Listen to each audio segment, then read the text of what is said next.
Hello friends, welcome back to my channel. তো সামনেই চলে আসলো সরস্বতী পুজো। তাই আজ আমরা সরস্বতী পূজার জন্য একটা লাল সাদা হলুদের ওপরে ক্লে জুয়েলারির বেসটা কালার করে নেব এবং লাস্টে ফুল জুয়েলারির লুকটাও কিন্তু দেখাবো। তাই পুরো ভিডিওটা অবশ্যই দেখে জানিও তোমাদের কেমন লাগলো। চলো, এখানে আমি বেসটাকে পুরোপুরি লাল রং করে নিলাম। এবার তার উপরের ফুলগুলো কালার করার পালা।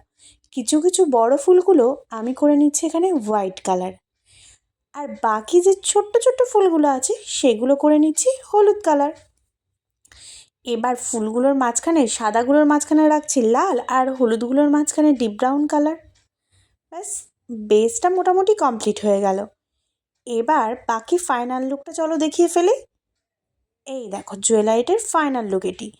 তো কেমন লাগলো, আর এটা সরস্বতী পুজোর জন্য কি পারফেক্ট হবে তো? অবশ্যই কিন্তু কমেন্টে জানিয়ে যাবে। আর যারা চ্যানেলে নতুন, চ্যানেলটিকে সাবস্ক্রাইব করে নিতে একদম ভুলো না। পাশে থাকা বেল আইকনটি অন করে নিও, যাতে আমি নতুন কোনো ভিডিও নিয়ে আসলে সবার আগে তোমাদের কাছে পৌঁছায়। টাটা।